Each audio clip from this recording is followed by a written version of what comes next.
औज़ुबिल्लाहिमिनश्शैतानिर्रजीम बिस्मिल्लाहिर्रहमानिर्रहीम। आईना टीवी के साथ खलक नाज खान आपके पेश खिदमत है। आज का जो वीलॉग है वो अफगानिस्तान के बारे में है।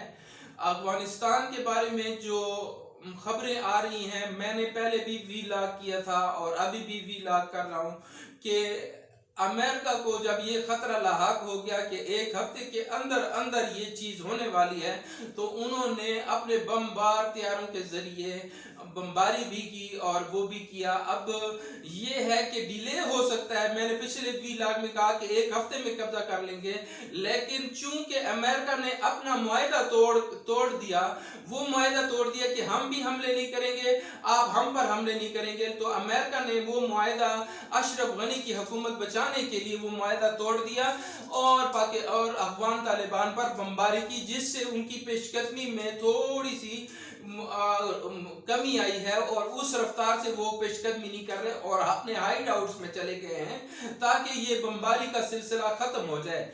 जब बमबारी का सिलसिला खत्म हो जाएगा तो मैं आपको बताऊंगा कि इस अशरफ गनी की जगह कौन सी है। या ये तो इंडिया जाएगा या ये अमेरिका जाएगा, ये दो जगह हैं। अभी 46 आदमी जो है जो पाकिस्तान आए थे, वो अभिनंदन की तरह ये भी पाकिस्तान आए थे, उसको तो चाय पिलाई गई, इनको मिठाइयां भी खिलाई गई, इनको खाना भी खिलाया गया। और याद रखें, हम दुश्मन को मिठाई भी खिलाते हैं, खाना भी खिलाते हैं और चाय भी पिलाते हैं, और जब लड़ाई का वक्त आता है तो उसके पीछे में ऐसी लात भी मारते हैं कि वो याद रखता है कि हमें किसी ने लात भी मारी थी। अभी तालिबान जो है वो उनके खिलाफ अमेरिका जो है एक नई प्लानिंग कर रहा था। नई प्लानिंग क्या थी? वो उसने हवाई अड्डे तो इमरान खान साहब ने नो कर दिए थे कि नो।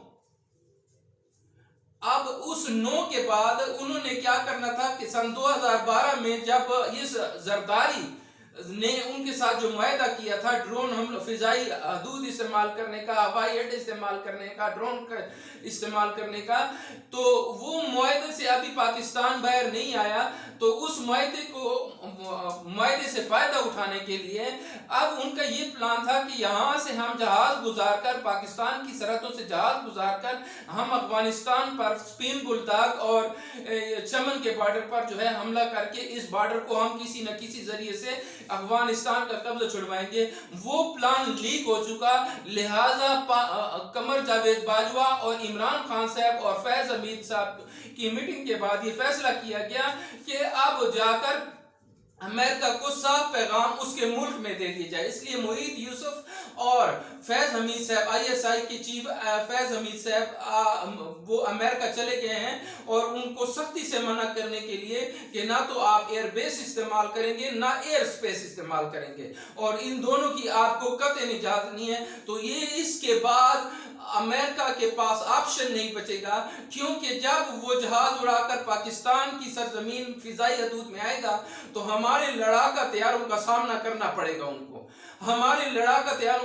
सामना करना पड़ेगा। और अमेरिका खूब हमारी फिजाई स्ट्रेंथ को समझता है, वो बहुत अच्छी तरह समझता है कि ये हमारे B-52 का भी बंदोबस्त कर सकते हैं, ये हमारे लड़ाका तैयारों का भी बंदोबस्त कर सकते हैं। लिहाजा ये पैगाम उनको उनके कान खोल कर उनके कानों में ऊंची आवाज से कहने जा रहे हैं कि देखो, ना एयर स्पेस इस्तेमाल करने देंगे ना एयर बेस इस्तेमाल करने देंगे।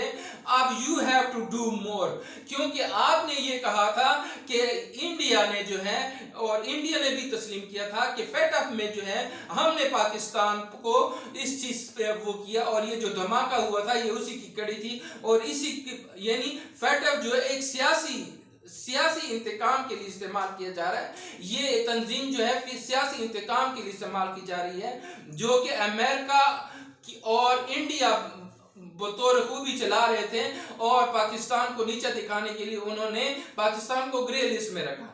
अब डू मोर का जो तकाजा है वो ये है कि अमेरिका करेगा, इंडिया को करना पड़ेगा, तमाम ममालिक को करना पड़ेगा। अब पाकिस्तान की हर सूरत में दूसरे तमाम ममालिक को सुनना पड़ेगी। अब जो भी पाकिस्तान के सामने आया और पाकिस्तान की तरफ मैली नजर से देखने की कोशिश की, जिसने भी कोशिश की उसकी आंखें नोच ली जाएंगी। ये सिर्फ और सिर्फ बातें नहीं है, आप मुस्तकबिल में देख लेंगे अगर अमेरिका ने फिजाई हदूद में ड्रोन के जरिए या लड़ाका तैयारों के जरिए अफगानिस्तान में जाने की कोशिश की तो उसको पता चल जाएगा कि हमारा क्या हाल हुआ है। उनको अपने जहाजों का भी पता नहीं चलेगा, अपने पायलटों का भी पता नहीं चलेगा।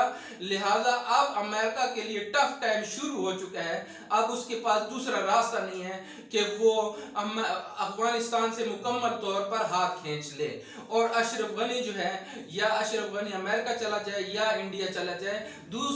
तीसरा ऑप्शन जो है उसका सरकलम होगा तालिबान के हाथों। अभी जो इंफॉर्मेशन थी वो मैंने आप तक पहुंचा दी। जैसे जैसे इंफॉर्मेशन आएगी मैं आपको उनसे आगाह रखूंगा। उस वक्त तक के लिए इजाजत दीजिए।